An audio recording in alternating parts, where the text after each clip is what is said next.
Howdy gang, and welcome to another video. Today, we discuss League of Legends lane play. Let's get into it. But before we do, be sure to subscribe, because it really helps me out. And let's get into this. Alright, as you can clearly see, in this particular match, we start off fine.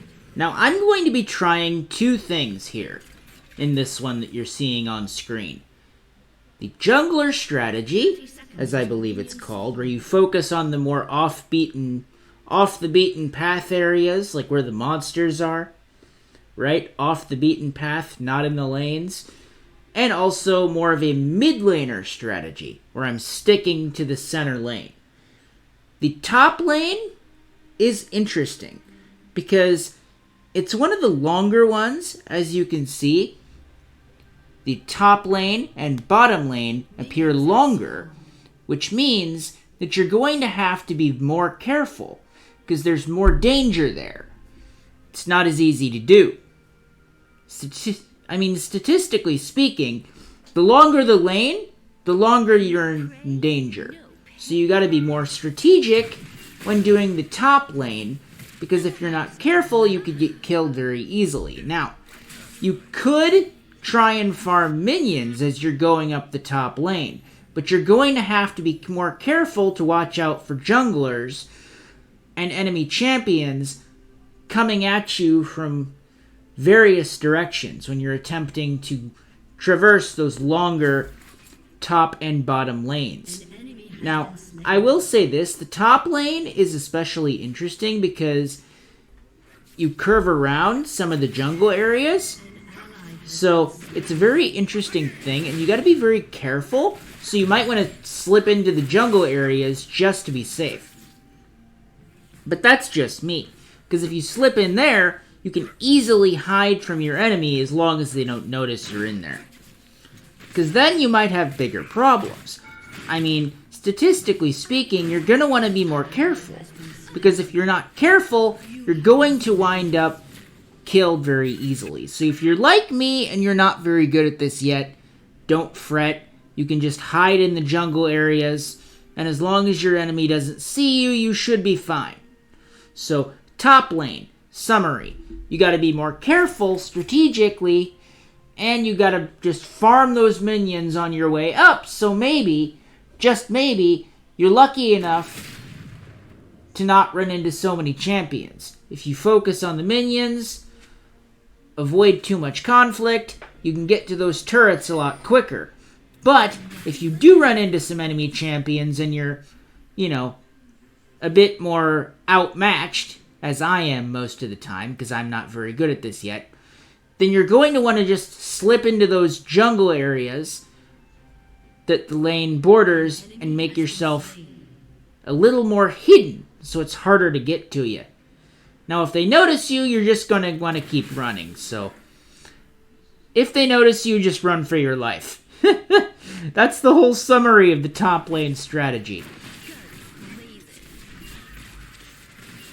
Alright, now for the interesting part. The bottom lane. You're going to want to do the same thing as the top lane.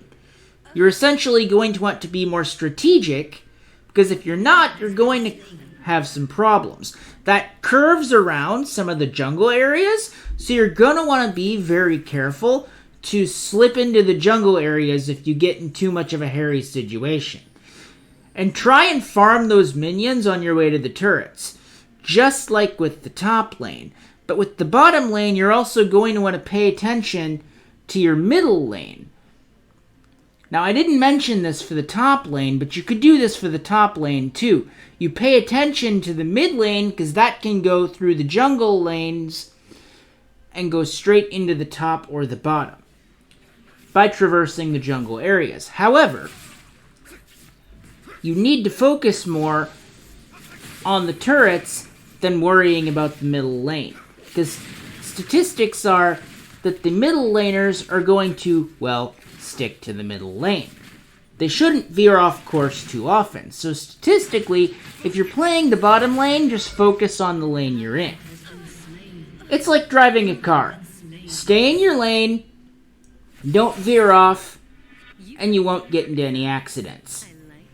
Same applies here.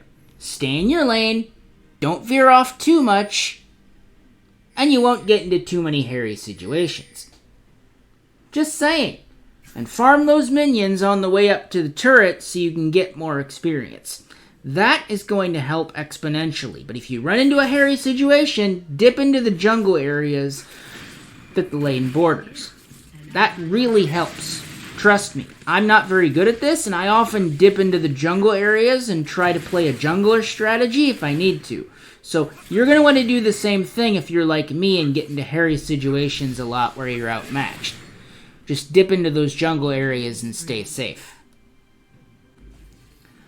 Alright, now for the middle lane. This is going to be interesting. The middle lane is simple, or at least seems that way. It's shorter.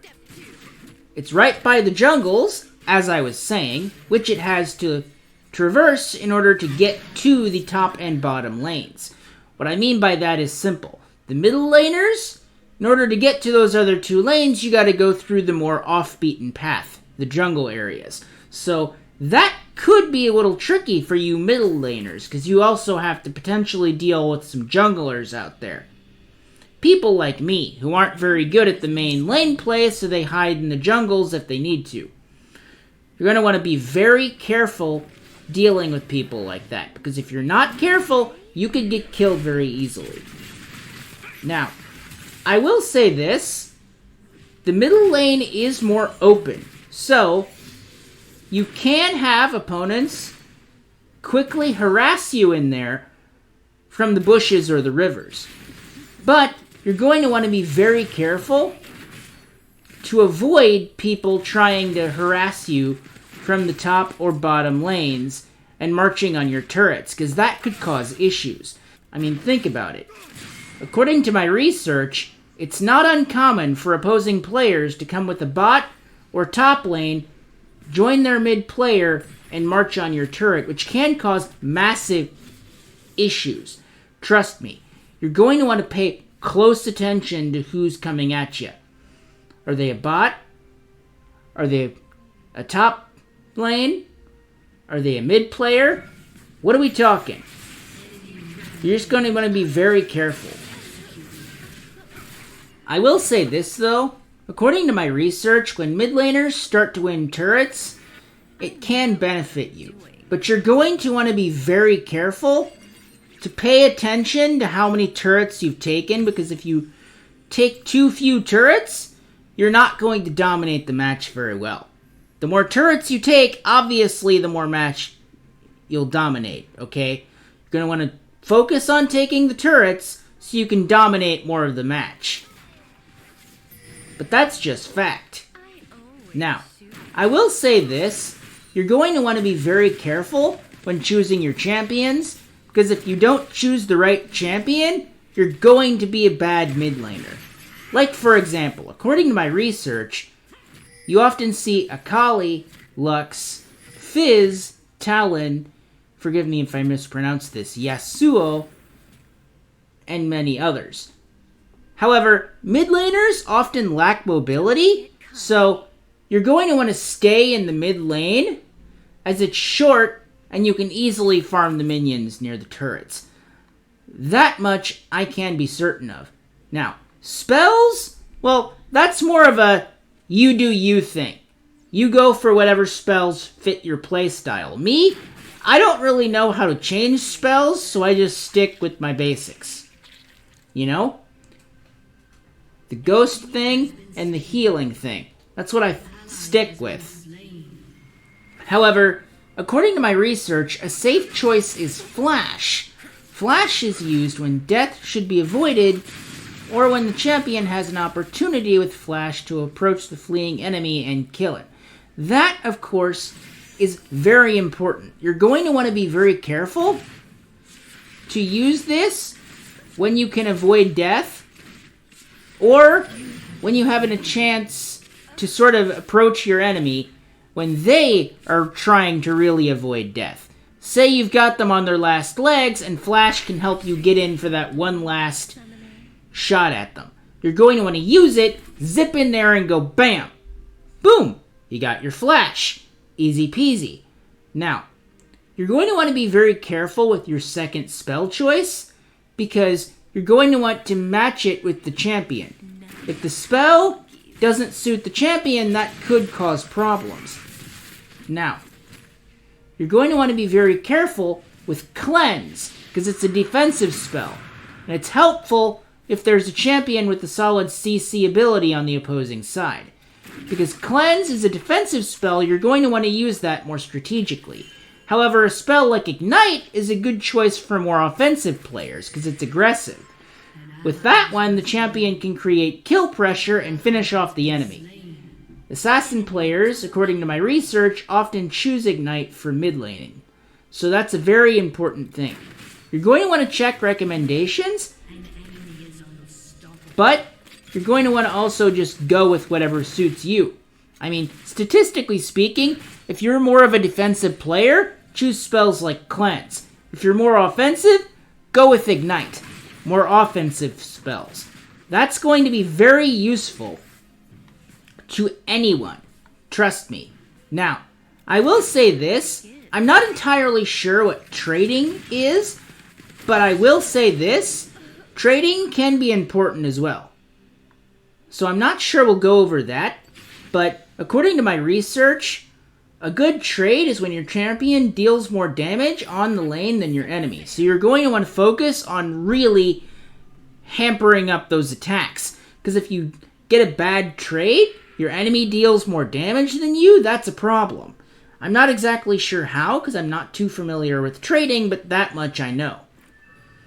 Now, don't forget about ranged and auto attacks. Those can help you. I will say that much. Wards. Interesting subject. Proper use of wards can make or break your matches. Now, I don't know much about wards, but what I know is wards are important items that are placed along the map to prevent ganks, potential ganks anyway, of enemy champions. Now, what I'm guessing that means, that was the phrasing I heard in my research. Potential ganks would mean potential offensives. So, you're going to want to be very careful to try and maybe draw your enemies toward the wards. But that's just me. The trick for mid laners, according to my research, is place wards near raptors, because that way you'll find out where the enemy jungler's going. That could be useful, because if you know where the junglers are, you know how to avoid them if you're going to the top or bottom lanes. That much I can be certain of. Now, that is important, but you're going to want to pay attention to where you put the wards. That much I know for sure. Trust me. Because as I mentioned earlier, a tip, placing wards near raptors, very important. Now, I'm not exactly sure how important, I just know it's important. Now, don't wander off. It doesn't help. Because if you wander off, like I tend to, people can wind up having you pop up on their ward, and then you get into more hairy situations. So you're going to want to avoid those wards by not wandering off from the middle lane too much. Now, on that note, roaming. Very important thing, because if you roam around, that can really help you out. Now, I must say this, your enemy champion on the opposite side of the mid lane will be surprised because you will not be opposite him, according to my research. Now, I will say this, what I'm guessing that means is you've got to take your enemy by surprise, because if you don't, you're going to have problems. Trust me, because that could cause issues. You're going to want to be very careful, because you can also mess them up and pretend to just roam around. And you can just wait for them in the bushes and kill them from an ambush. But if you don't pay attention, that pink ward might reveal you. so that could cause a problem. But that's just me. Now, taking the lead is important, but you're going to want to focus more on trying to be strategic, because if you take the lead, people are going to see you as more of a threat. So you're going to want to think, are you defensive or are you offensive? Trust me. Taking the lead as a defensive player is an interesting idea, but I will say this, I don't think it's necessary to take the lead. I think it's best to let more experienced players take the lead, and then you follow them, and play more strategically to support their strategies. But that's just me. Let me know your thoughts on that. Alright. Personally, I think it's important to pay attention to your lane strategy. So, let me know what your lane strategy is. Are you a top laner, a bottom laner, or a mid laner? Or are you not a laner at all and do you prefer jungling? Let me know down in the comments. And while you're at it, be sure to subscribe because it really helps me out. And I will see you in the next one.